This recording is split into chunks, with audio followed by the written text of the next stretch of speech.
have created this society. Not each one of us, but our past generations. We have those and us have created this present immoral, destructive society. And we are trapped by that society. That society is made by each one of us. So we are responsible for that society. Whether it is possible not to change society, but is it possible to radically, deeply transform our conditioning, which is understand deeply our consciousness, which is what we are. Is it possible to transform not into something, but to change, bring about a mutation in the very structure and nature of our consciousness?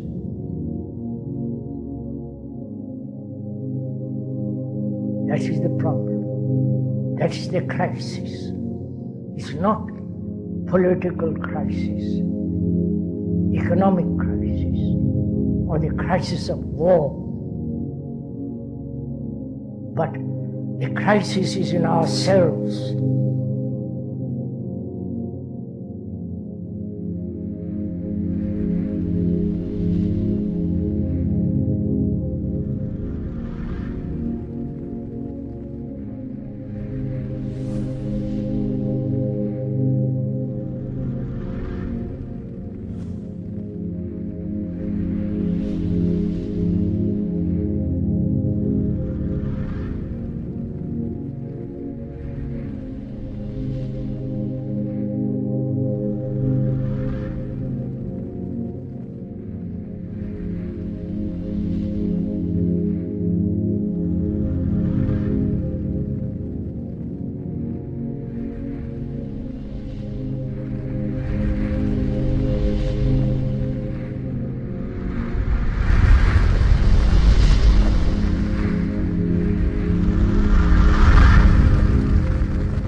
The only real danger that exists is man himself. He is the great danger, and we are pitifully unaware of it. We are the origin of all coming evil.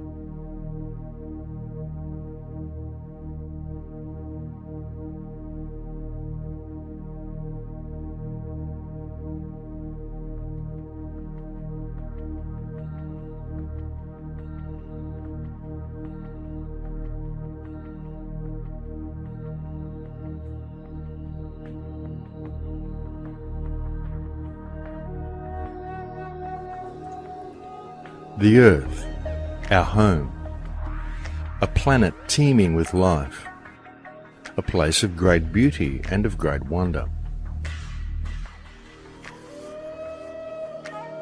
A world where ecosystem within fragile ecosystem combines to create a complex and delicately balanced web of life. A sympathetic mesh where the harmonious state of each organism is ultimately dependent upon the condition of the rest. A web in which the continued survival of each delicate strand rests entirely upon its symbiotic relationship with the environment in which it exists.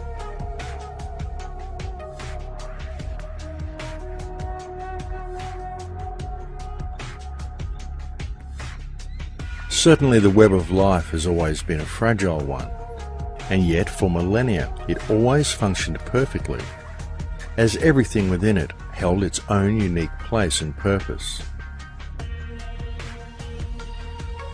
Within this web also dwells mankind.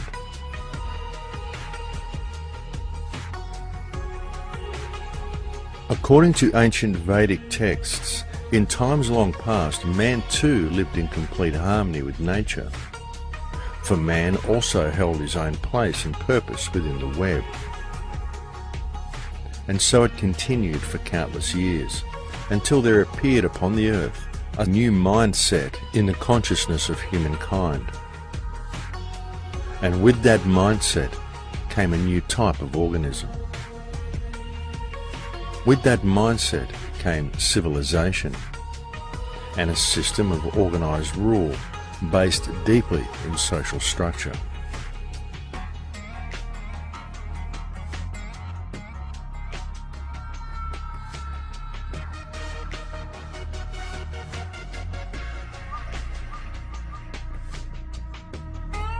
How much do we truly know about the past?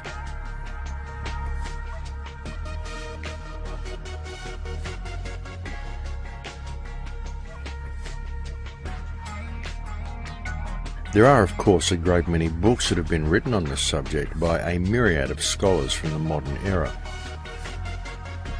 But how much do we really know to be true?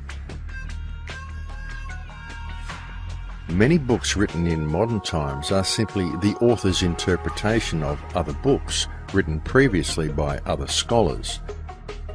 But regardless of what is written in any book, the truth is that all of the information we currently have about our past is mysterious and fragmented at best.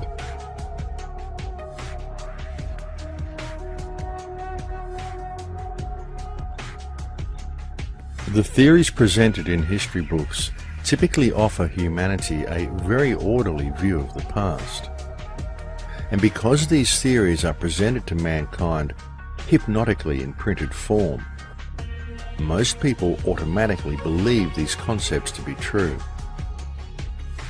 Yet upon further inspection, when one lifts their eyes from the printed page and looks deeper into the reality of their surroundings, quite a different picture emerges. And what about civilization itself?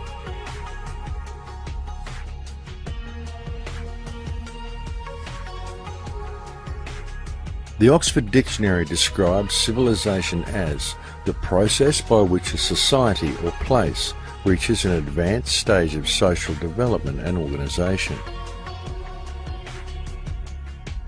But how often does one ever pause to consider the questions of where civilization originally came from and how advanced it actually is?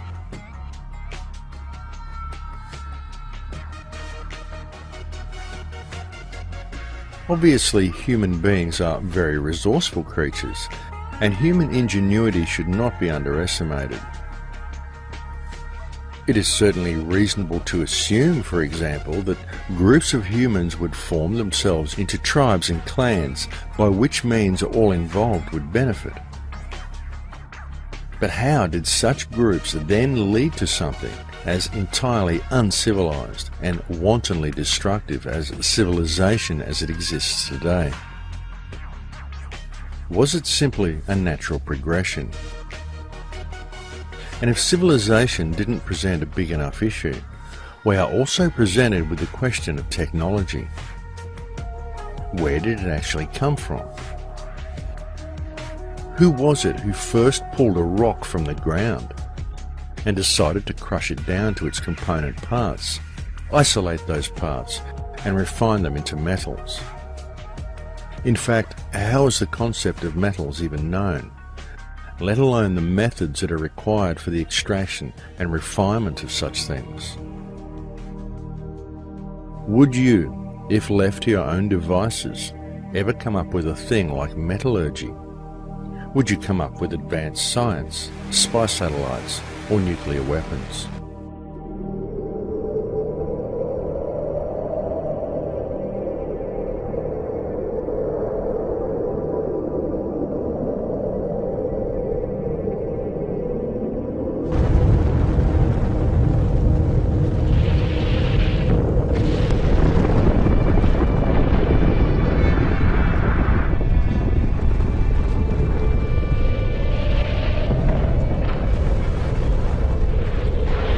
How did such inventions as these ever become part of the human psyche?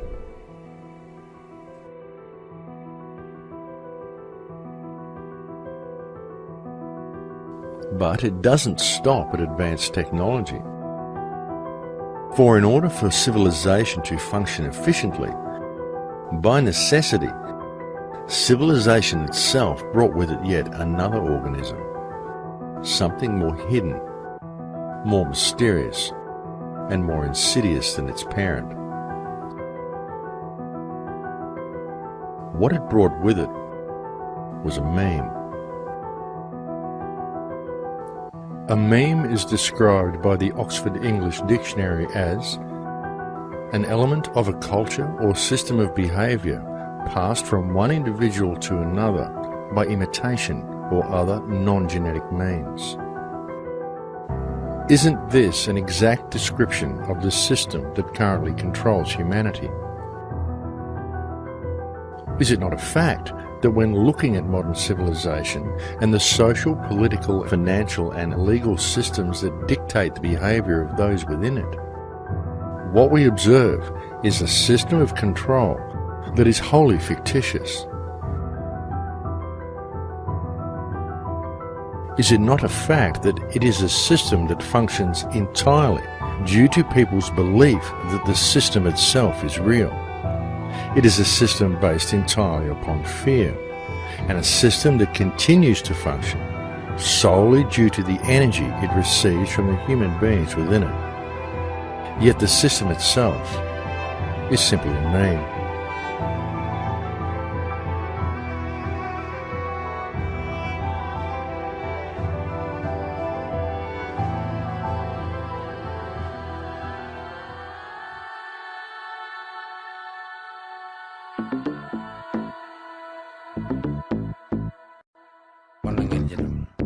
You are me. We are them. I am free. We begin life with the world simply presenting itself to us, a reality that is open to individual interpretation. But then, at a very early age, we are taught to perceive things in a certain predetermined and socially acceptable way.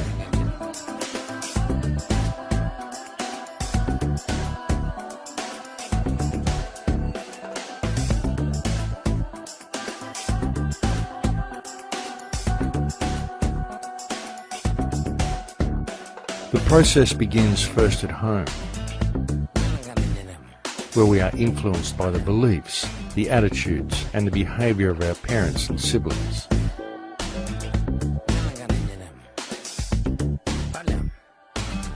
And then, as soon as we are old enough to be capable of independent thought and have gained an acceptable degree of communication skills,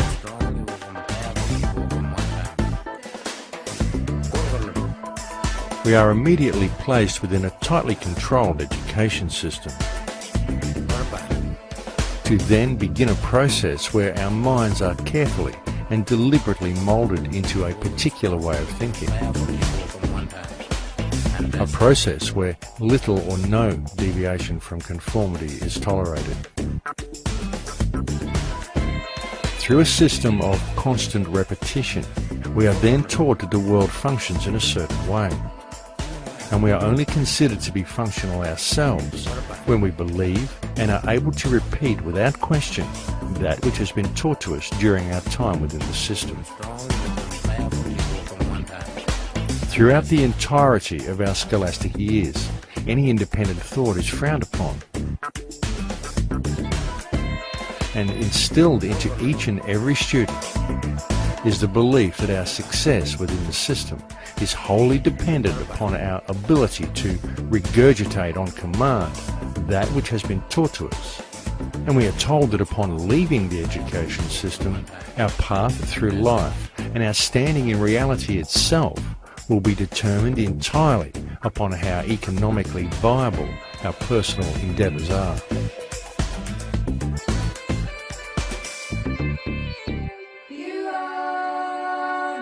We are taught that it is only through profit and through continual financial gain that our personal success will be measured.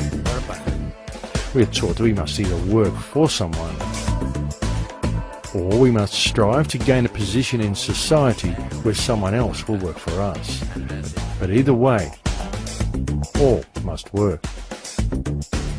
We are essentially taught to be slaves who will spend the majority of life in the pursuit of paper or of digital credits. And through our belief that this system is real, we find ourselves living within a society that has been structured in such a way that were we not to dedicate our time to the accumulation of such things, then all that nature has provided for us, all that nature has provided freely for the benefit of all, will remain forever out of reach.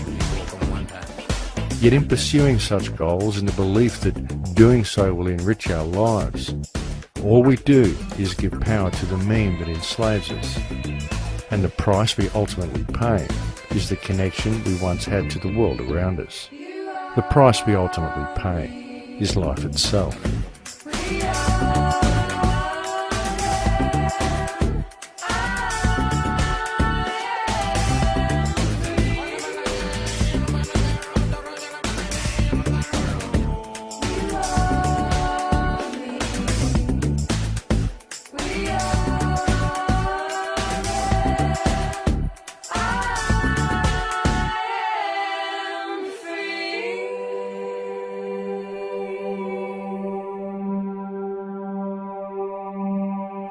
The entire educational, financial, legal, political and social systems that modern human beings are subject to from the moment of birth are all structured with a singularity of purpose: to perpetuate the meme. These systems are designed to ensure that each individual is kept locked into a left brain understanding of the world, is kept disconnected from the reality around them, and that each individual grows into adulthood with the understanding that the meaning of life is the one with the most wins. But life is not a board game, and there is far more going on in the world around them than most people ever realise, because there is far more going on around them than that which can be perceived by the five senses. In fact, there is an entire language and an entirely different way of communicating with creation that is readily available to all. Only due to the solely left brain perception of reality that has been forced upon them since birth, most people do not even realize such things exist. And it has been so long since most of humanity accessed and used these higher senses that they've simply forgotten the language. When you look at the brain, it's obvious that the two cerebral cortices are completely separate from one another. Our right hemisphere functions like a parallel processor, while our left hemisphere functions like a serial processor. Because they process information differently, each of our hemispheres think about different things, they care about different things, and dare I say, they have very different personalities. Our right hemisphere, it thinks in pictures, and it learns kinesthetically through the movement of our bodies. Information in the form of energy streams in simultaneously through all of our sensory systems, and then it explodes into this enormous collage of what this present moment looks like, smells like, and tastes like, what it feels like, and what it sounds like. I am an energy being connected to the energy all around me through the consciousness of my right hemisphere. My left hemisphere, our left hemisphere, is a very different place. Our left hemisphere thinks linearly and methodically. Our left hemisphere is all about the past, and it's all about the future. Our left hemisphere is designed to take that enormous collage of the present moment and start picking out details, and more details about those details. It then categorizes and organizes all that information, associates it with everything in the past we've ever learned, and projects into the future all of our possibilities. And our left hemisphere thinks in language. It's that ongoing brain chatter that connects me and my internal world to my external world. But perhaps most important, it's that little voice that says to me, I am. I am. And as soon as my left hemisphere says to me, I am, I become separate. I become a single, solid individual, separate from the energy flow around me and separate from you.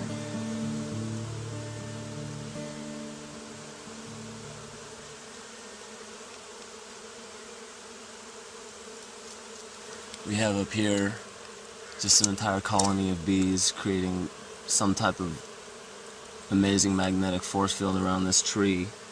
And this tree is transmitting whatever that is to the ground that I'm sitting on.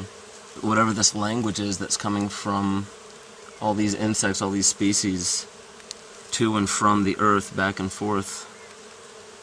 It's incredible, and the amount of communication that goes into it. We still, for some reason, think that we are the center of the universe, even though we try to pretend that we're not. Somehow we think that everything that happens around here, all the species, they have whatever scientific evidence that we understand. These species pollinate this, those species do this, do that, and the other. And as long as we take care of the species that we need, as long as we take care of all the ecosystems that will sustain us as humanity on this earth, then we'll be fine. Without understanding that if you were to look at it as this spherical spider web, 360 degrees, we're just a small little portion of it. And yeah, maybe a couple 100,000, maybe 1 million threads or webs would contact us.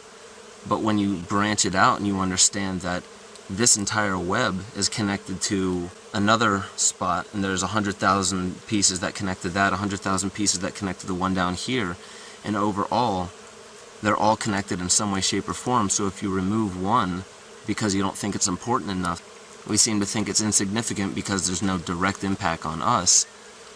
But I think that's such an illegitimate way of looking at it, because how could you say that any of this is not profound? How could you say any of it is insignificant when in the long run, it's not by a random occurrence that species grow in certain areas. It's not by a random occurrence that there are certain animal species in certain areas, certain plants in certain areas, and they all develop this massive ecosystem that feeds each other.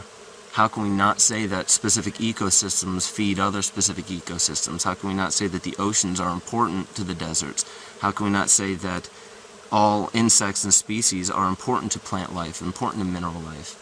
So, in a sense like that, just taking in all of these species that we see around us, taking in absolutely everything that we may not even see within that, the communication between them, we only see it from our perspective, but there has to be thousands, maybe millions, maybe infinite more methods of communication, some type of dialogue between these species and one another. And maybe we don't hear that because it's not necessary for us to. But to respect it, I think respect is one of the most important languages that we've lost, and I think love is the most important language that we've lost.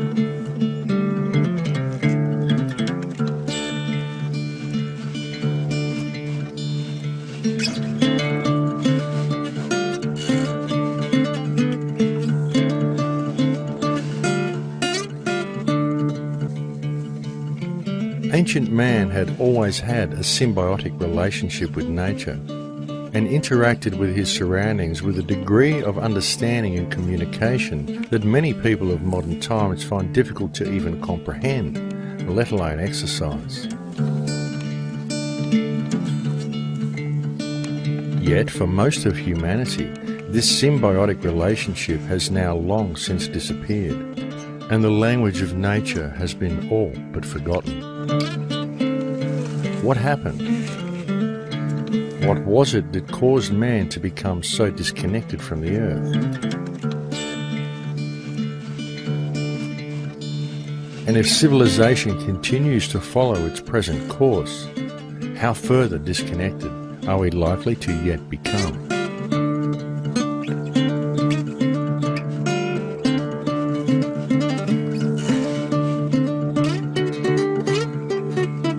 As we merge with machines, and I think it's inevitable that we will transform into something new.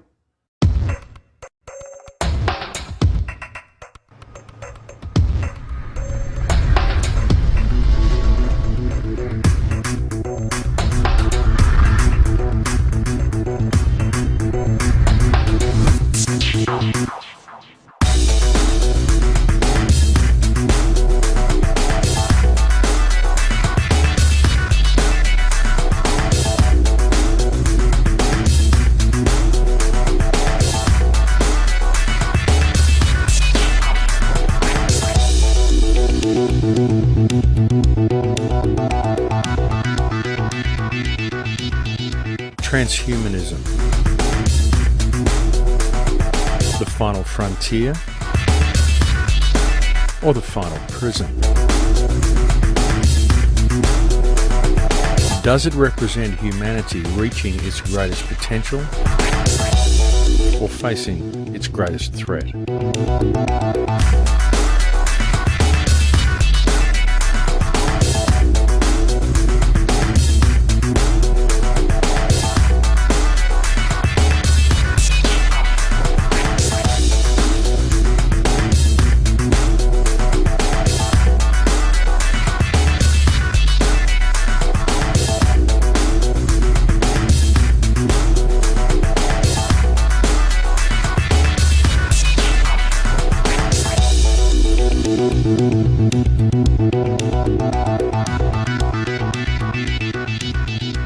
Over the last century, the people of Earth have continuously become more disconnected, both from each other and from their surroundings.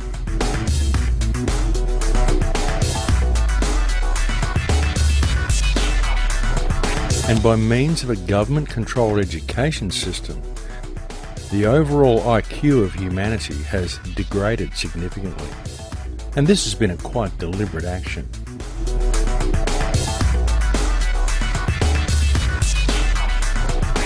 But in our eagerness to embrace technology, one of the most significant problems we are facing is that if one steps back and looks a little deeper at the system we are living within, it becomes glaringly apparent that what this system is in the process of doing is seeing to the removal of virtually everything that makes humanity human, to then usher in a new era, the age of the transhuman. Anybody who is going to be resisting this progress forward is going to be resisting evolution, and fundamentally they will die out.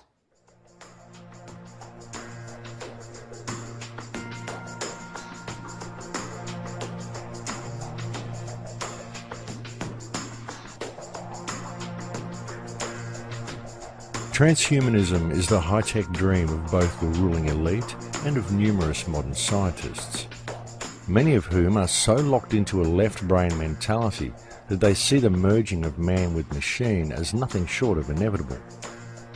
And due to the lack of any real connection to reality that many people feel in the 21st century, in modern times there are a large number of average people who are actually eager to embrace the idea. And we see kids by the millions going to their doctors and their pastors nowadays saying, I don't feel anything, I don't feel human. And that's a perfect sign of the fact that individuals are no longer even able to identify with the human species anymore, because we're already in the midst of the species splitting in two, and those being still human and those others being post-human.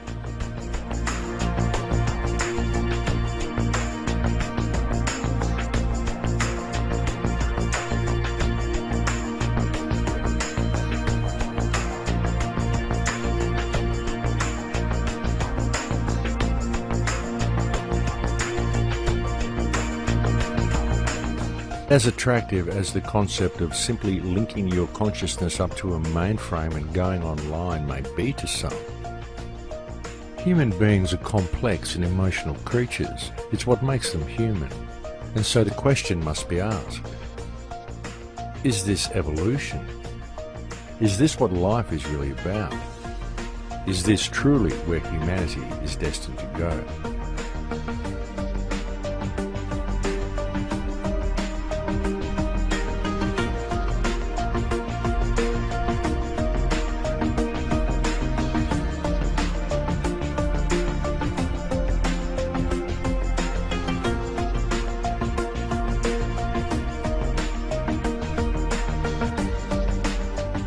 What is a human being? What makes it possible for a biological organism that is around 85% water to function as a sentient life form? Why do human beings experience reality in the manner that they do? And what effect may it have upon human beings if they were to enhance themselves with technology? There is a very, very dark side and an occult side to transhumanism, but I believe that everybody should be able to recognize that if you look at it for what it is, transhumanism represents mankind's desire to escape the human condition. I also personally believe that transhumanism is the religion of the atheists. Much is about upgrades, physically or intellectually, but if you listen to the transhumanists, they say that eventually you'll be able to upload your soul or consciousness to a computer. And at that stage you will basically be able to decide how you would like to live, how long you would like to live, but also the rules that would be surrounding you. Transhumanism is related to technological utopianism, a futuristic science fiction world, a belief that science and technology will shape things for the better, eventually leading to a utopia. It's an updated version of an old religion, an idea of a new heaven. If you're good, if you believe in Jesus, Allah, Vishnu, or Buddha, whoever, you will come to heaven. But much in the same way, if you believe now in science and technology, you are all going to reap the benefits of a new heaven that is going to be created right here on Earth. We are on a quest to better ourselves, evolving toward a state of perfection.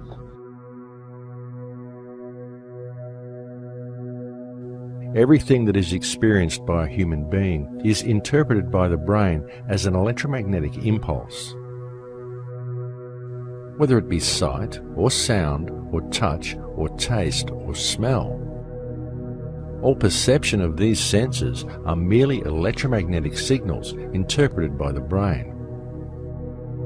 It can therefore be clearly seen that the human body is in fact an extremely advanced biological computer.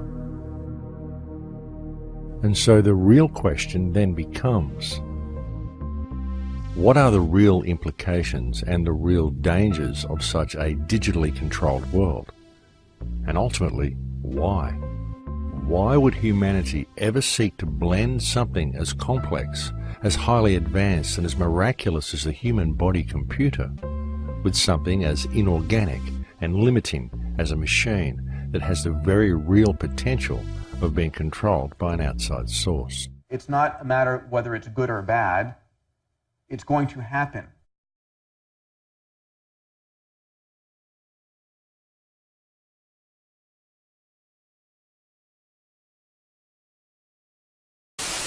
Basically, every 2 years, we can put twice as many components on a chip. And because they're closer together, they run faster. And so computers get twice as capable overall for the same price every year. We'll make another billion-fold increase in price performance in the next 25 years. And again, shrink the size of these technologies 100,000-fold. So we went from a building to something that fits in your pocket in 40 years. And the next 25 years, we'll go from something that fits in your pocket to something that's the size of a blood cell. I believe fully there will be flash memories you can plug into your brain. We'll be able to hook our brains into calculators and statistics programs and have Google directly into the frontal lobes. I mean, there's going to be a lot of expansion of the mind through interfacing the human brain with technology. I see as a person, I'm human, and I'm really limited and restricted in what I do. So if I could come out of the singularity being mentally and physically upgraded, yeah, I'd go for that. So I don't mind changing dramatically from what I am. Everything that characterizes what's human and what you know and all your experiences could be uploaded into the internet and run on a computer. In here we can be anything we want to be. I'll see you on the inside.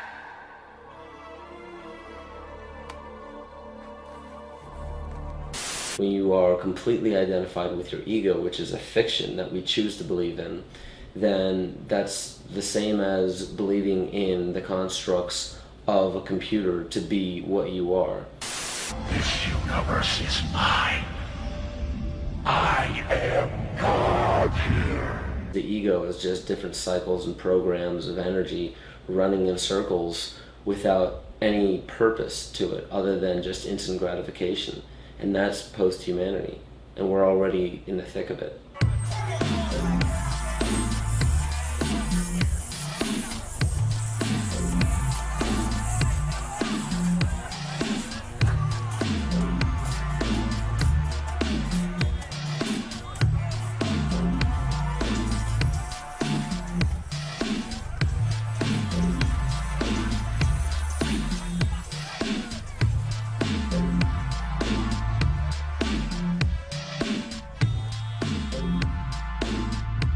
What we have in modern times is a species with only 3% of active DNA, indoctrinated into using only one side of their brain, that exists in a debt-based society in which every single person within it is required to pay to live in what is essentially temporary accommodation, as our modern consumerist-based societies build very little that is actually designed to last.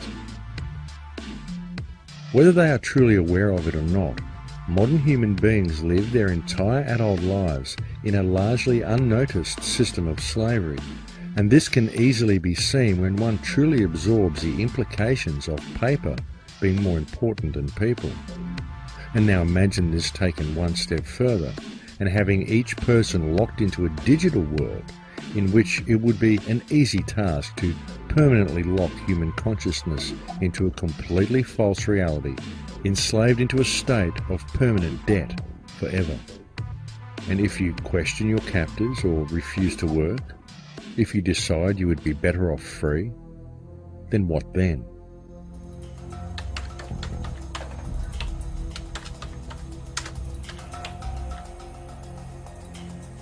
Transhumanism may well be presented to the world as a method of improving mankind. Yet the question must be asked, in a corporate-controlled world, exactly what constitutes an improvement? Because looking at things from a commercial and corporate perspective, what may be seen as an improvement to one class may in fact be severely detrimental to another. The field of synthetic biology is a new frontier of science. Using nanotechnology, its goals are to improve and transcend the limits of nature. Human enhancement is being sold to us as leaping tall buildings in a single bound and having better, faster, higher intelligence, perfect health. But all of that is the sales pitch. Enhancement may in fact be degradation, our being devolved to someone else's specifications. For instance, a specimen that can work 18 hours a day, a specimen that is sterile, that will never have the responsibility of caring for others, a specimen that is even-tempered, with a narrow, predictable range of expression. All this is enhanced, improved. We approach two paths. One is based on becoming divine by expanding our consciousness. The other path is focused on becoming God in a materialistic way using technology. I believe both will become reality, revealing the soul of the decider. We should choose carefully. For the first time in all of human history, mankind is politically awakened. That's a total new reality. And most people know what is generally going on in the world, and are consciously aware of global iniquities, inequalities, lack of respect, exploitation. The combination of the two, a diversified global leadership, politically awakened masses, makes a much more difficult context.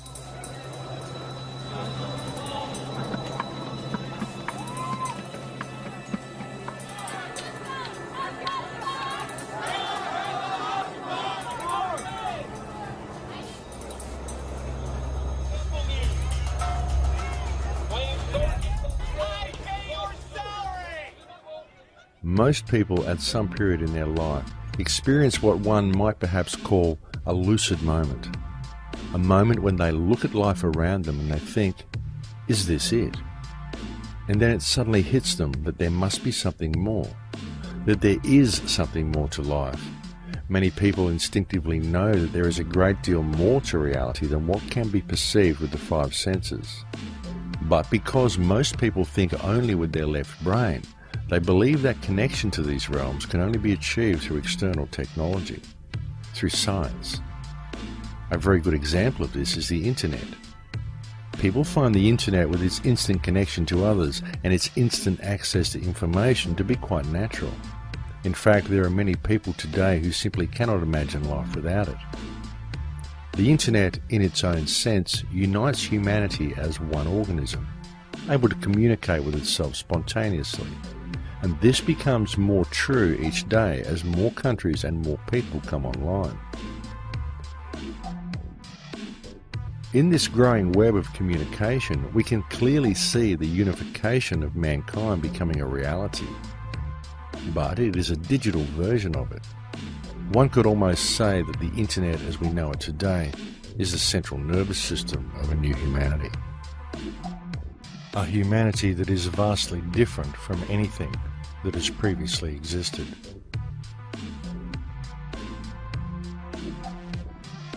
As much as it has in many ways been a huge boon to our lives, the internet has also had another, less noticeable and somewhat more disturbing effect upon people, in that among some sections of society it has created an environment of separation, most especially among the youth, as it has brought about a situation wherein many people feel far more comfortable in the virtual world provided for them by the internet than they do in the real world that exists around them. Due to this fact alone, the internet has been single-handedly responsible for a huge loss of skill. A loss of skill not only in areas of practical hands-on survival and life skills, but also in areas of social and interpersonal communication. And it is also interesting to note that people with such characteristics would indeed be those most likely to embrace the merger between man and machine. The internet, cell phones, all these other things that they've definitely enhanced our speed of communication, but they've also done something very important, and they've severed a very crucial tie between actually talking to people, looking into their eyes when you're talking to them, getting a feel for what they're actually feeling. And just in the simple fact that now everything is based upon language. We send language through the internet. We send language through the phone. Language comes across through the television, and fortunately they're able to give a couple pictures and symbols and things like that, but other than that it's just based upon the language, and it's so disconnected from actual reality. Nobody ever stops and sits anymore and just sits inside an actual environment that is natural and just stops and listens to understand that that's reality. Because when we're talking, when we're jabbering, when we're watching something, when we're striving for something, when we're looking for this money, when we're looking for this car, when we're just going and going and going, that's nothing more than just a hamster on a wheel, just running and running and running, not really getting anywhere. And that's where the disconnect comes in. There's no nature in that anymore. We've completely divorced ourselves from nature. We are devoid of it now, because all in all, it all comes back to this little tube that sits in the corner of our room and tells us what reality is. And we sit there and we digest it and digest it and digest it until eventually we realize that this is just another form of poison, and all the poison is doing is disconnecting us.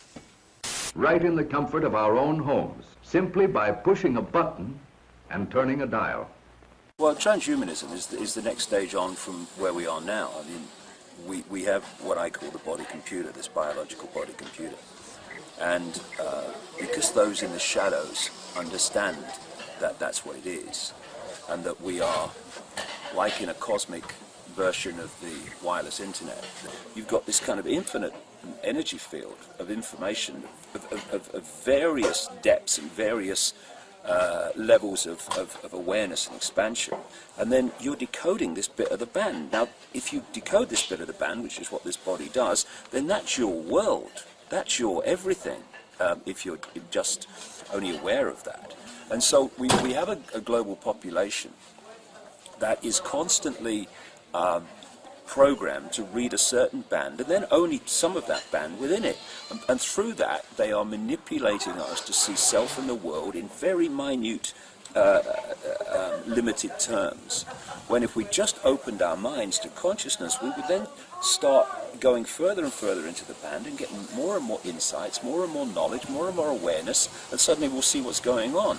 And it seems to me that transhumanism is the next stage on from that, where they go the next stage into locking us into this robotic cyborg state, so that we are even beyond the limitations that we are now, to the point where basically you are born a robot, you live a robot, and you die a robot, with less and less impact on the conscious self, on perceptions, on behavior, on actions. And if we get to that point, which is what they want, there's a guy in Britain, a very strange man called Professor Warwick. He's famous for being implanted, he's at Reading University, for being implanted so he can turn the frickin' television on and off with his arm and all this crap. And he once said, what's the problem with loving your servitude? What is the problem with having basically technological connections which are feeding you a sense of happiness, so that you're always happy? He said this guy's an academic in Britain. And of course what he's talking about, Max, is Brave New World, Aldous Huxley, love your servitude. The idea is to create this well, I almost said part human, very little part human, certainly almost nothing part consciousness, stroke technological being, which is nothing more than a servant of a system. And not only does it serve the system, it likes serving the system because it's being fed information telling it that it's happy to serve the system. I mean, it's beyond science fiction where these people want to go, but that's where they want to go. And the only answer to it is consciousness, is to break out before we get into this cyborg, part biological computer, part technological computer. Break out of this perception control that we have now, the level we do now, before it gets into that level, because they want to move towards that very quickly. You don't have to wonder about the singularity to see remarkable changes coming from technology. Look at today and how remarkable technology is, and it's hardly stopping. There's an unanswered question of how far can you go and still be human? Technology is surely a wonderful thing, but by the same token there can be no denying that via the manipulation of what technologies are released to the public based on their ability to generate income rather than on the true benefits they hold, then the more technology man acquires, the more disconnected from the earth he seems to become. And it must also be clearly understood that technology itself is not the problem. Technology has most certainly been of huge benefit to our society, and it is nothing to be scared of. However, it needs to be kept in balance and used as a service to mankind. But what actually is transhumanism? What does it really mean? The transhumanist dream is perhaps best summed up by Ray Kurzweil at the close of his film Transcendent Man. And as positive and beneficial as the idea is presented to the viewer as being, the underlying tone is of the gradual assimilation of all life upon the earth, and indeed the entire universe, into one huge nano-machine, whereby the universe will become intelligent, as if it wasn't already, and at which point man himself will have created the machine god transhumanists believe human consciousness will ultimately become. In the future, everything will become intelligent. Nanobots will infuse all the matter around us with information. Rocks, trees, everything will become these intelligent computers. So at that point, we're going to expand out into the rest of the universe. We will be sending basically nanotechnology infused with artificial intelligence. Swarms of those will go out into the universe and basically find other matter and energy that we can then harness to expand the overall intelligence of our human-machine civilization. So the universe will wake up. It'll become intelligent. And that will multiply our intelligence trillions of trillions fold. You know, we can't really fully contemplate. And that's really the main reason this is called the singularity. But regardless of what you call it, it will be the universe waking up. So does God exist? Well, I would say not yet. We are the Borg. Lower your shields and surrender your ships. We will add your biological and technological distinctiveness to our own. Your culture will adapt to service us. Resistance is futile.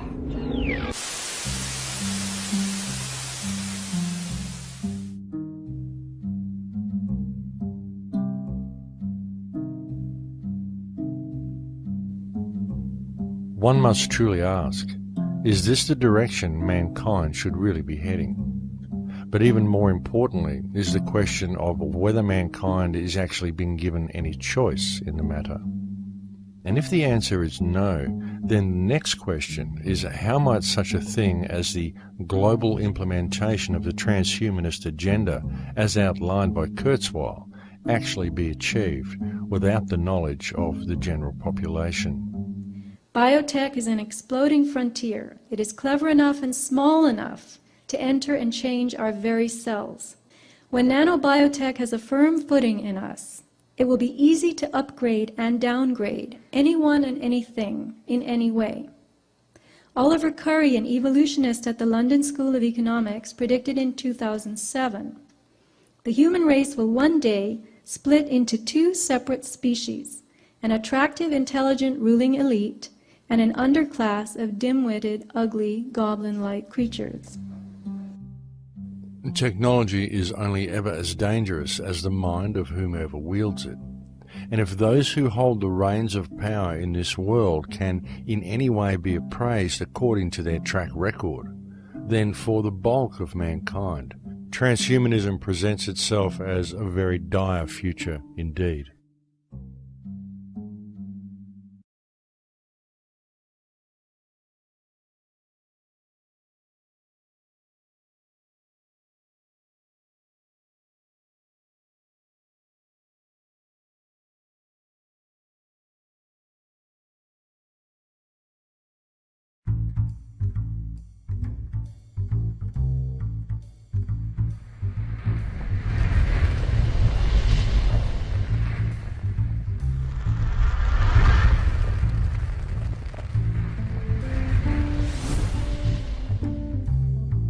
If it were possible to achieve the dream of people such as Ray Kurzweil and create a world where even the plants and rocks were fused with intelligent nanotechnology, how might such a thing be done? Very notably and quite obviously due to their microscopic size, the prospect of doing so without the knowledge of a vast amount of the population must be seen as utterly plausible. But how could such a mammoth undertaking be implemented? What delivery system could be employed to ensure the widest and most effective method of reaching the subject population?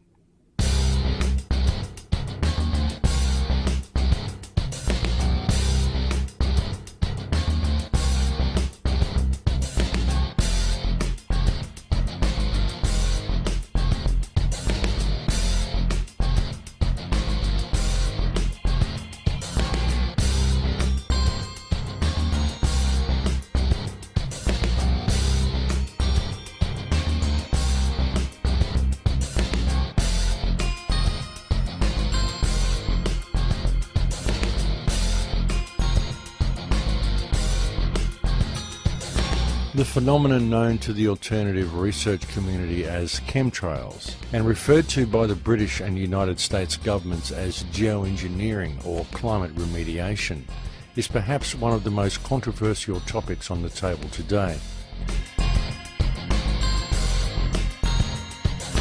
Even though the practice of climate remediation is widely admitted to by governments, there are many who remain sceptical. And generally the two main questions brought up by those who are opposed to the concept are, one, if there was any truth to the idea, then why would the perpetrators be spraying themselves? And two, the phenomenal cost of such an enormous undertaking. People say the government is up there in airplanes spraying all kinds of chemicals to change or manipulate the weather, leaving what you see there, and they call that a chemtrail. This is of interest not just in this country, but European countries and frankly all over the world. A lot of folks interested in it. We take geoengineering to mean deliberate, large-scale intervention in the Earth's system. The little picture is from a nanofabrication study, which shows you can make very high quality and do this in just a jet in a very simple way. Aerosol geoengineering looks like it is so cheap that the cost is basically not going to be an issue.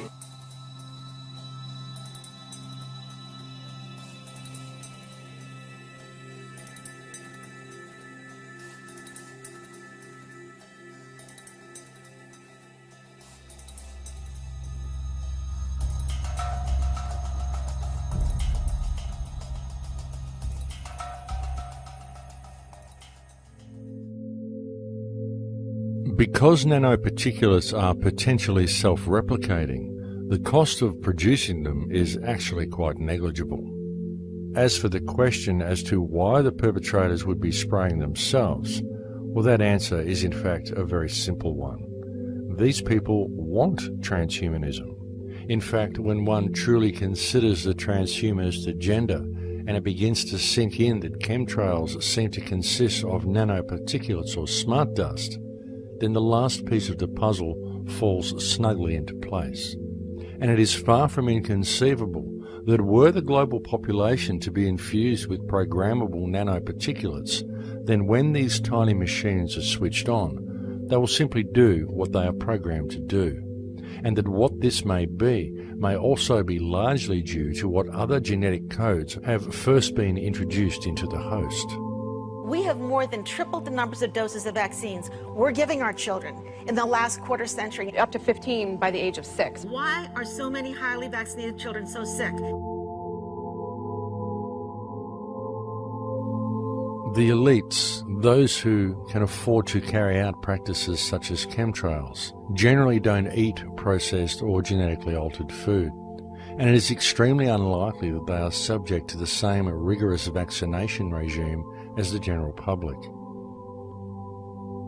If mankind is indeed ingesting nanoparticulates without their general knowledge, then how might such machines be controlled or switched on? In answer to this question, one only needs to realize that it is now a long-established fact that when anything occurs within the human experience, ultimately the information travels around the body electromagnetically. All our five senses, along with any emotional information, is all interpreted by the brain via these electromagnetic signals. Therefore, it is also an established fact that man can be influenced and even controlled via electromagnetism. Metallic salts have made our air conductive. This means that we and everything around us can transmit and propagate energy. The air is no longer neutral. I think the smart meter is a very good move for the company, just for the customer aspect. I mean, they can keep more real-time information on a day-to-day basis.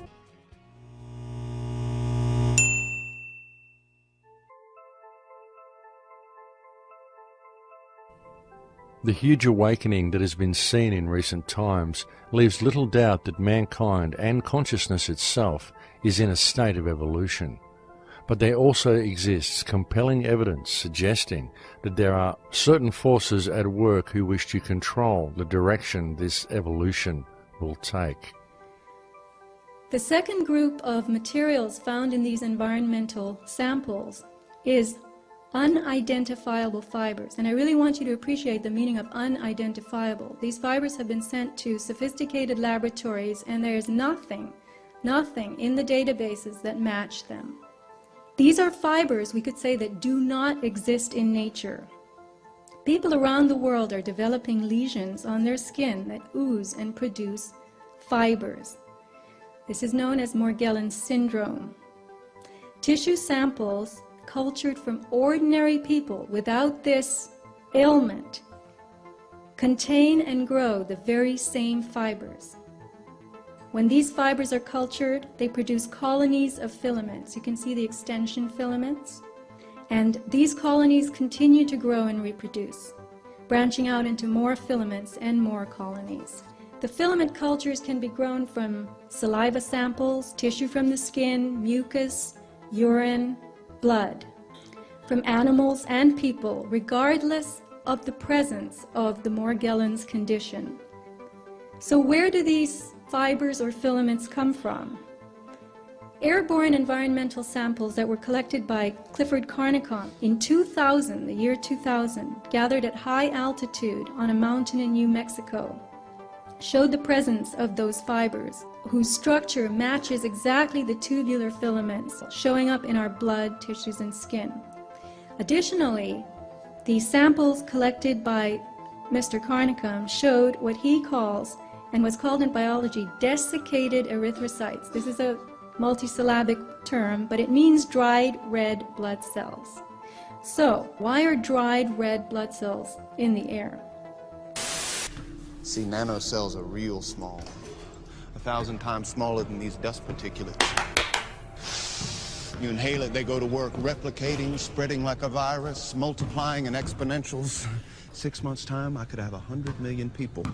Converted ditch diggers, porn stars, and presidents. Not one would be the wiser. 100 million people who buy what I want them to buy and do pretty much damn well anything I figure they ought to do. Those unidentifiable filaments, he has observed the formation of red blood cells and submicron-sized structures. So now you've got a filament making its own red blood cells. The engineered cells, the red blood, very, very tough, withstanding excesses of heat and chemicals, indicating that they are designed to endure almost anything. He has put them in a Bunsen flame, he has poured bleach on them, acid, and they still endure. In addition, they are able to replicate, growing outside of the body in a petri dish. This is highly sophisticated technology, going on by itself, not in a laboratory. People with advanced Morgellons syndrome started with fibers coming out of their skin, and they're now observing very strange crystalline forms and metallic devices, plaque structures, even grooved metallic devices. On the right you'll see one device, the front and the back. The fiber strands that you see here were made of cellulose and GNA. GNA is DNA's chemical cousin. It's a nanotechnology building block. The nanostructures contain additional properties not found in DNA, including the ability to form mirror image structures. Here you have a nanoarray, a tiny device used in biotech for DNA hybridization. And on the left you see a diagram from an industry website of a nanoarray, and on the slide you can see actually two of them. She's marked them with red X's that came out of her body, looking exactly like this. So, we begin with the emergence of basic filaments, followed by more complex structures. So what processes are going on here? Are these materials combining to form devices that are working together inside us? What is happening to our biology? And remember that tissue samples obtained from ordinary people who have no Morgellons symptoms, no lesions, can be cultured to produce the very same filaments found in people with Morgellons.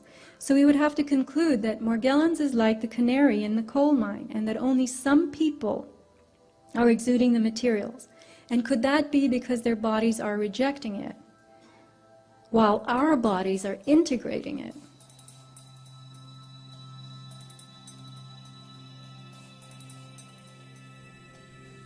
There has been a force that is mostly unseen in control of this planet for an extremely long time, and evidence very much suggests that this force is attempting to manipulate the evolution of human consciousness that is currently taking place. It is very likely the same force that first reduced mankind to the impaired state we now find ourselves in, where our pineal gland is closed, thereby cutting us off from our higher senses, and where our DNA is 97% dormant, whereby each person is reduced to operating to only 3% of their actual capability. When one examines the evidence and steps back to take in the entire picture, there can be no doubt that the vast majority of human beings live their lives quite literally in a socially and biologically induced trance. And it is due to this trance-like state of the people that we now find the world in such a degraded state.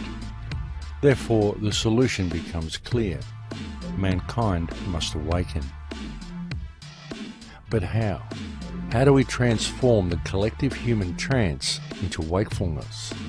How do we bring about the mass awareness of the people? And what steps can be taken to allow both humanity and the earth to once again return to a natural state of abundance? Clearly, the first step is for people to understand and accept the truth regarding the current condition of mankind and the urgency of addressing the situation we are faced with. But even when people know the truth, as many do, most are simply waiting for social or financial Armageddon, waiting for December 21st, 2012, waiting for ascension or waiting for the rapture. And due to this lack of positive and decisive action, while people wait for redemption to be delivered to them via an outside source, the destructive machine of modern civilization continues to grind slowly forward towards its inevitable conclusion. Obviously, it is extremely important for mankind to truly grasp the depths of the problems we are facing and to the peril that our collective failure to deal with things has placed us in. And this peril includes not only the human race, but the entire earth and all life upon it. Because if mankind allows the ship of state to continue sailing in its current direction, within possibly 3 to 5 generations, we are very likely to have allowed the creation of a world that will no longer support life as we know it. There's an incredible disconnect between reality and what we're fed as reality, such as this little electronic box that millions upon billions of homes have now, and we now digest all of our reality from this little electronic tube. None of what we're actually getting in this tube is reality other than the fact that we're watching television. That's it. That's the only portion of that that's actually real. But what we do is we lose ourselves then. We almost become too identified. We forget that we're even existent, so we are identified with everything that we're seeing, and this becomes our reality. And we forget that not only is this cherry-picked information, but above and beyond all that, no one even stops to think that this is somebody's interpretation of what happened in an area. So everything that we're getting is literally somebody else's creation. It's a manufactured idea that's put into this little tube and then projected into us as reality.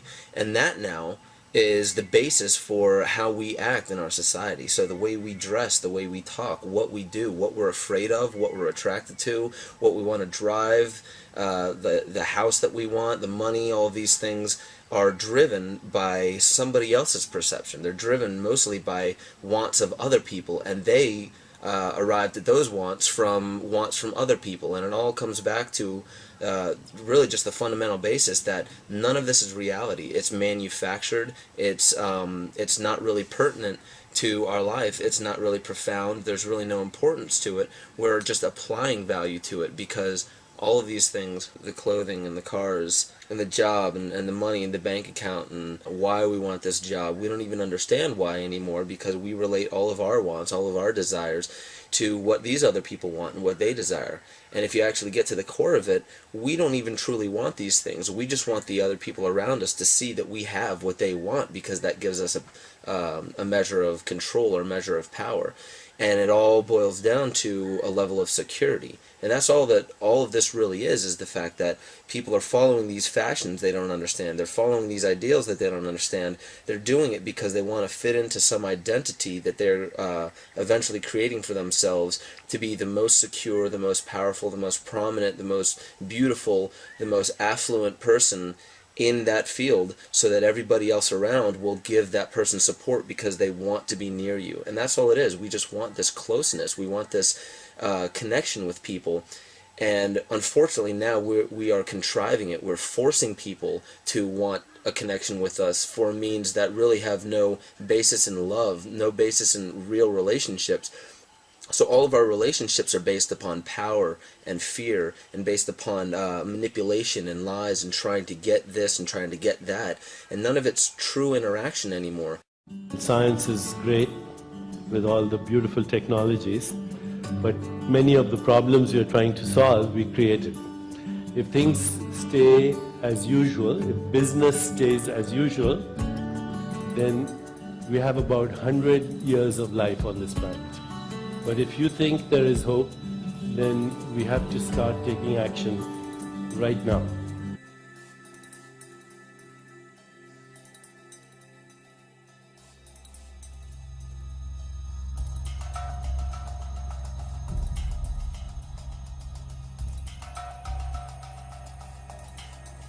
Indeed, if heavy industry and the genetic manipulation of the Earth environment is allowed to progress at its current rate, then the only life that will be able to survive on Earth will need to be of a very robust nature. Such life would be transhuman by necessity.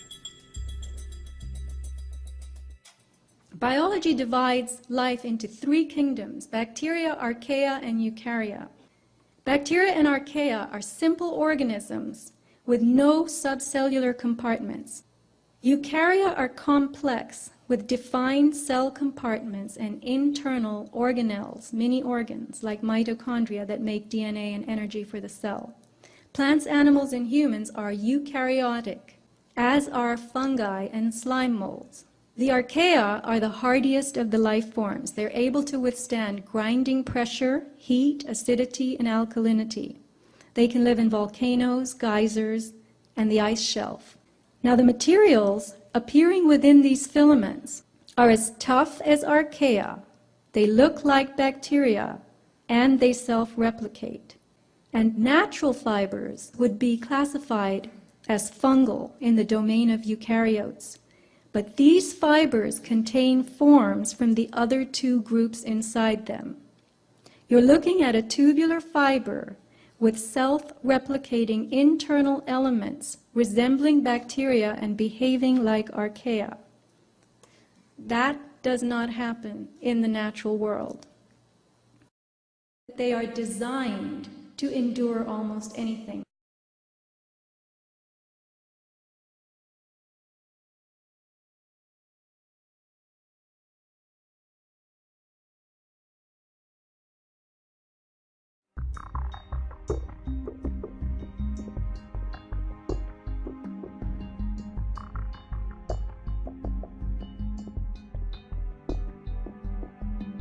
In the social and political climate of the 21st century, mankind is truly facing some very great challenges.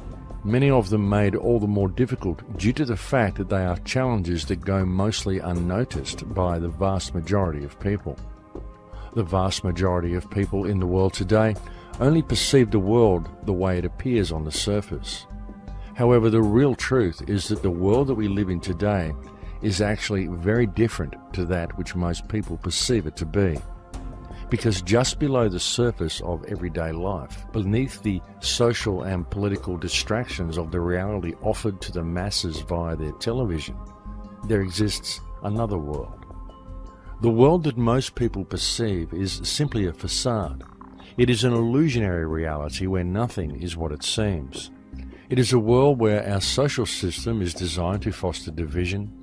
Our education system is designed to conceal knowledge. Our health system is designed to create sickness. Our financial system is designed to steal wealth. Our community is designed to create disunity. And our very civilization itself is wholly uncivilized. We live in a world where 2% of the population controls 98% of the global resources, while the other 98% of people are left to compete against each other in order to gather some small fraction of the other 2% that is left to them in order to support their lives and their families. In fact, the world of today is so disjointed and so out of balance that the most amazing part of it all is that there are actually people who cannot seem to see it. And this is because the systems of control that have been put in place to blind people to the true realities of our world have been very cleverly and very meticulously constructed. Though much of our society may appear to be free on the surface, if the truth be known, mankind is actually far from free. We are simply free range, for the world of modern times is actually a very controlled place. But the situation is not wholly lost, for the simple truth is that mankind has allowed their servants to take over the mansion, and these public servants have worked and are continuing to work to steal everything of value that they can from the people, while gradually enslaving the world to a set of rules of their own contrivance. Legislation that has been cleverly designed to remove actual law from the planet and impose in its stead the will of individuals. When one puts all the pieces of the puzzle together on the table, the chemtrails, the HAARP arrays that are appearing all over the planet, the promotion of wireless technology, the smart meters, the introduction of repressive legislation such as Codex Alimentarius, the mandatory use of Monsanto genetically modified food, the destruction of the water table, the introduction of brain-inhibiting toxins such as fluoride into people's diets, it becomes quite evident that the ruling factions on this planet are actively engaged in the genetic modification of all life on this planet in order to further the transhumanist agenda. It is being done quite deliberately and quite purposefully, and it is being done with neither the knowledge nor the consent of the vast majority of mankind. And all the evidence needed to support this conclusion is right before your eyes, if people would simply take the time to look. The truth is that everything we are facing is visible in plain sight, and so is its inevitable conclusion. It's just that people tend to focus on their own little symptom and never step back to view the entire structure of our world holistically, and thus our response to the problem is compartmentalized, essentially rendering it ineffective. And this is all done by design, because in addressing their respective symptoms, people are trained to believe they have to work within the parameters of the system, rather than addressing the actual root of the problem.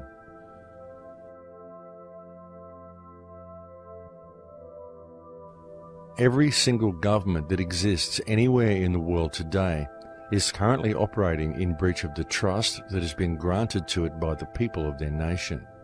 And this is true regardless of which country we are talking about. It is true whether it is a government consisting of duly elected politicians claiming to act in the best interest of the people, whether they are acting out of greed or whether they are simply acting through their belief that the system is real. It is true whether it is a military dictatorship falsely declaring a self-granted right to dictate what is good for others. It is true whether it consists of a monarchy that has declared its divine right to rule and supposedly care for its subjects. Because the reality is that every single government or ruling body in the world today is abusing the power granted to it by the people of the nation it governs. Exhibit A, the Earth.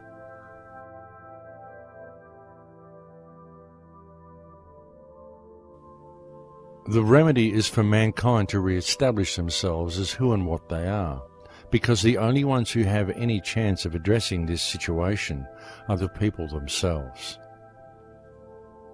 The first thing to be done is for people to notice their surroundings and to realize that very simple alternatives to the wantonly destructive direction of our current system exist right now.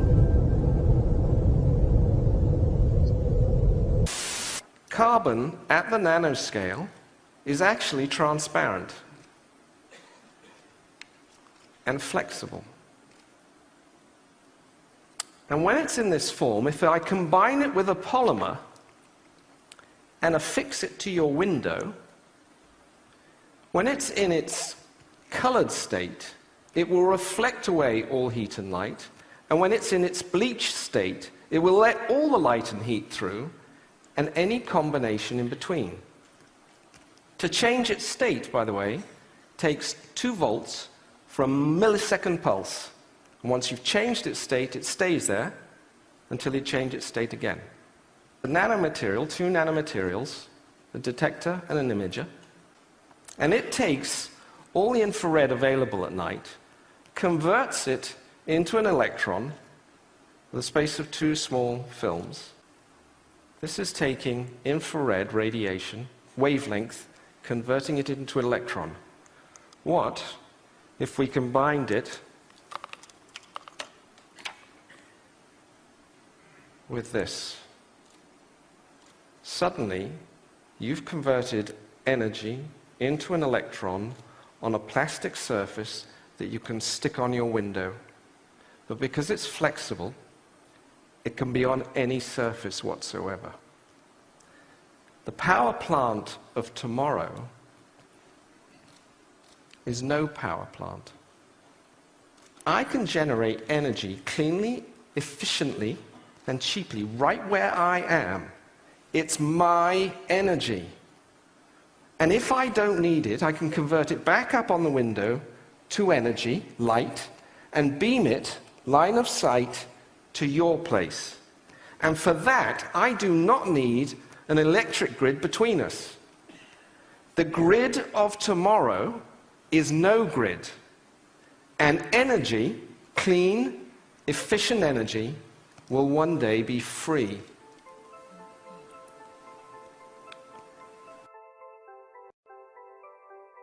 This type of technology exists right now, and the global implementation of such energy systems could begin tomorrow, thereby freeing mankind of its financial shackles and simultaneously circumventing some of the most pollutive industries on Earth. And such technology could be implemented tomorrow if the people simply did so themselves. To begin the process of change from this current destructive society, there needs to be an immediate and global movement of people.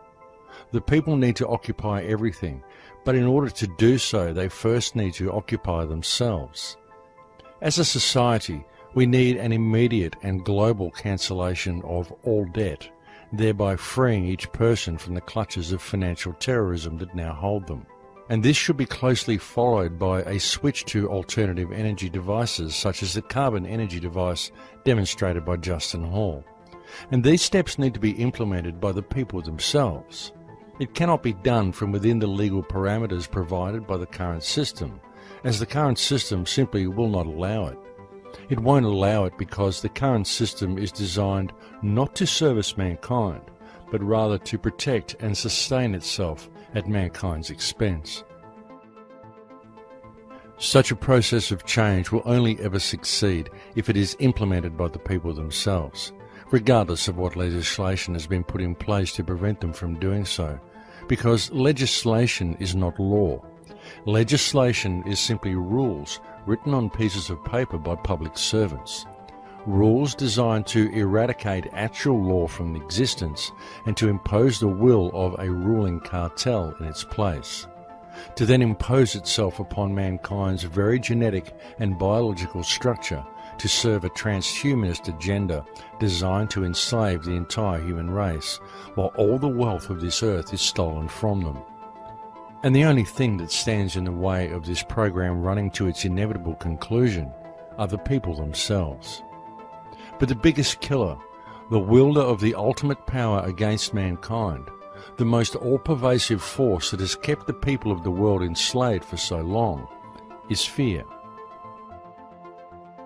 People often talk about the need to adopt an attitude of love, and in many ways they do so, but then through inner fear, they fail to apply it to reality around them.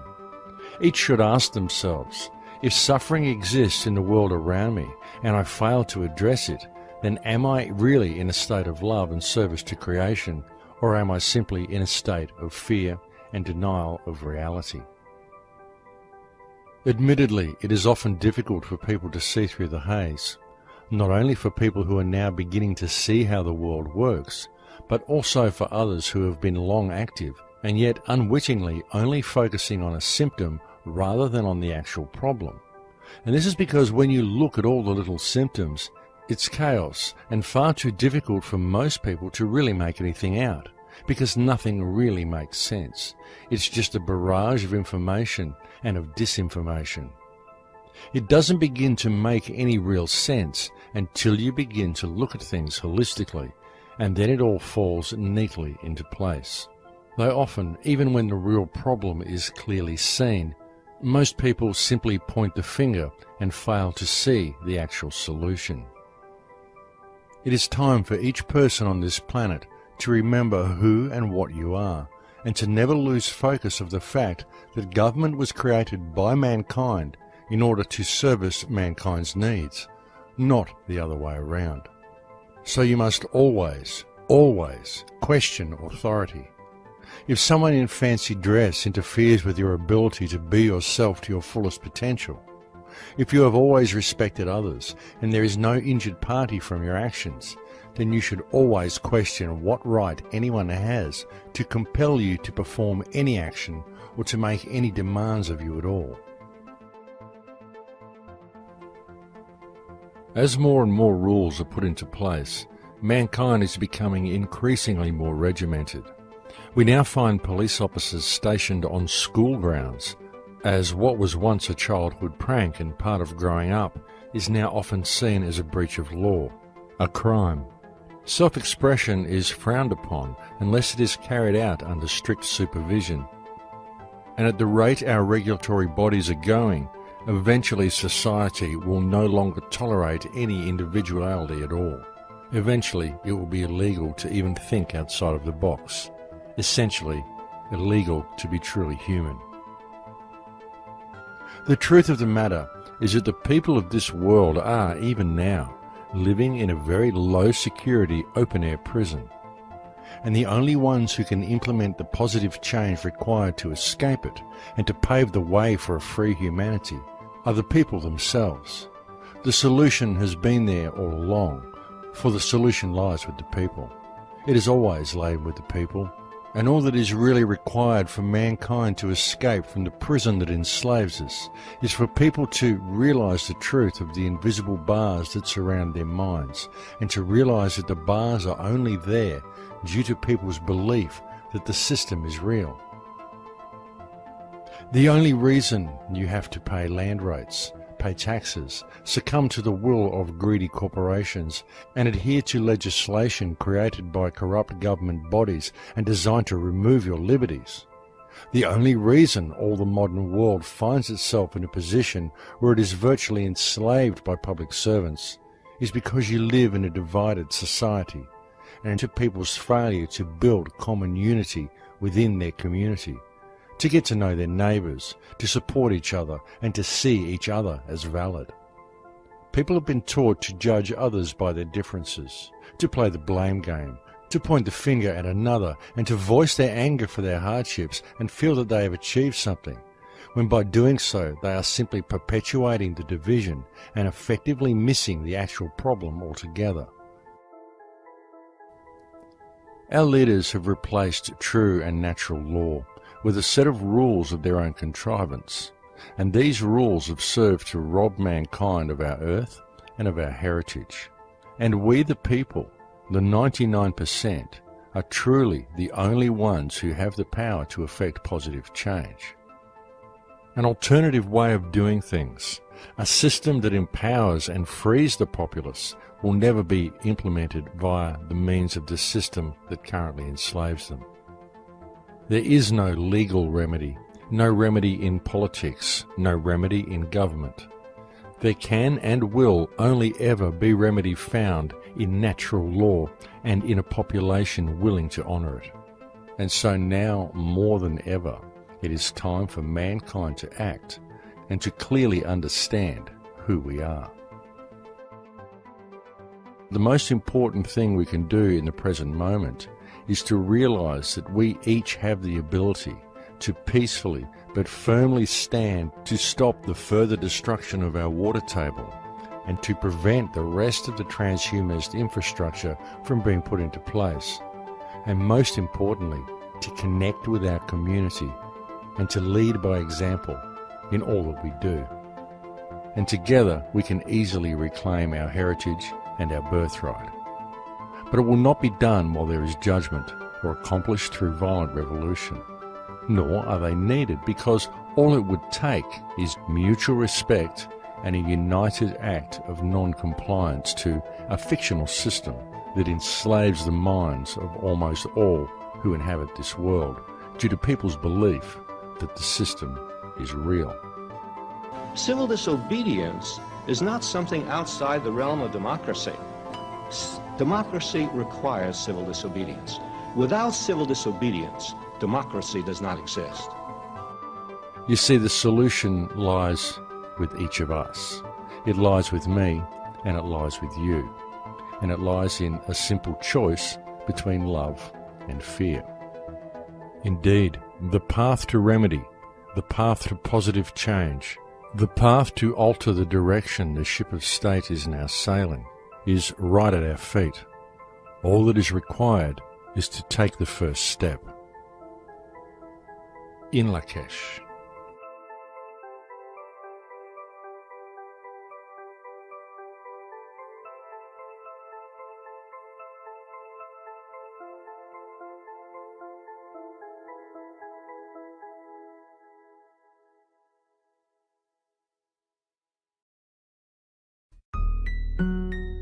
It's quite comical, actually, when you realize the difference between reality and what some people are talking on TV about. You took the mark of the devil just so you can eat and breathe. Bow down at the feet and surrendered liberty. Tyranny and terror, corrupted dictators, posing as your leaders while they poison every leader. Pumping fluoride in the water while they rape Iraqi daughters. Dumbing down the public, fashion magazines and fodder. Now they slaughter weakened nations. Faulty explanations sell a fear to the masses. Terror level elevations, revelations is unfolding right before your eyes. Wake up in a FEMA camp, drugged and hypnotized. Fourth Reich's taking over while you focus on your bling. But I bet by this point you haven't heard a damn thing. It's destruction by design, prophesizing every scripture. Take a big step back, see the whole picture. A distraction of the mind to keep you living in a bubble. We're in a lot of trouble because less than 3% of you people read books. Because less than 15% of you read newspapers.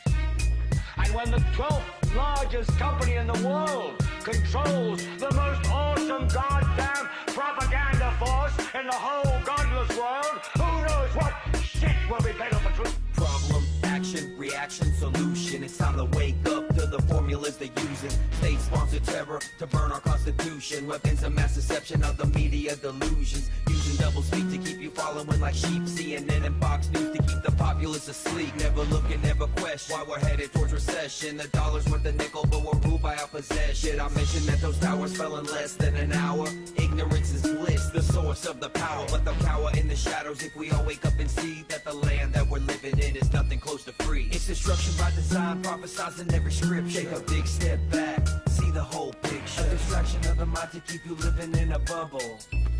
We're in a lot of trouble. So you listen to me. Television is not the truth. Television is a goddamn amusement park. You're beginning to think that the tube is reality and that your own lives are unreal. You do whatever the tube tells you. You dress like the tube, you eat like the tube, you even think like the tube. In God's name, you people are the real thing. We are the illusion. Now you're living as a slave, high-tech police state. Warrantless searches and waterboarding awaits. Mandatory vaccines to keep you sedated. Big brother on the screen to keep the public isolated. Conspiracy theories, now conspiracy facts. Thought crimes condemned like terroristic attacks. Every time you take a breath, you pay another tax. Every time you take a step, it's documented and tracked. It's whack how we're living, the planet's a prison. You should've listened up and questioned 9/11. Declared a revolution, defend our constitution. A public execution of corrupted institutions. It's destruction by design, prophesizing every scripture. Take a big step back, see the whole picture. A distraction of the mind to keep you living in a bubble. We're in a lot of trouble. Mercury-containing vaccines may help, not harm kids, according to... If China were to revalue its currency, or China is to start making, say, toys that don't have lead in them, or food that isn't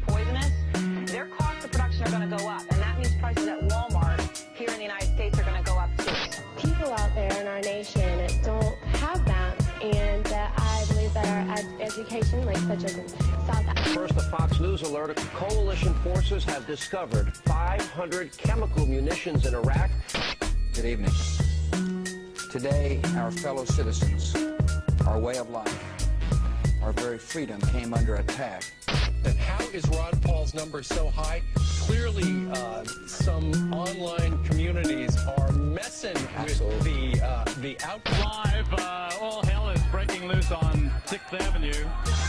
You know, you need a permit to protest or demonstrate here in New York, but this anarchist group came forward. They really are one of the least attractive groups of demonstrators I've ever seen. I bet one of the leaders, I guess, if violence breaks out, don't worry, we can handle it. Our Fox News team can take this bunch of, I don't want to use any foul language,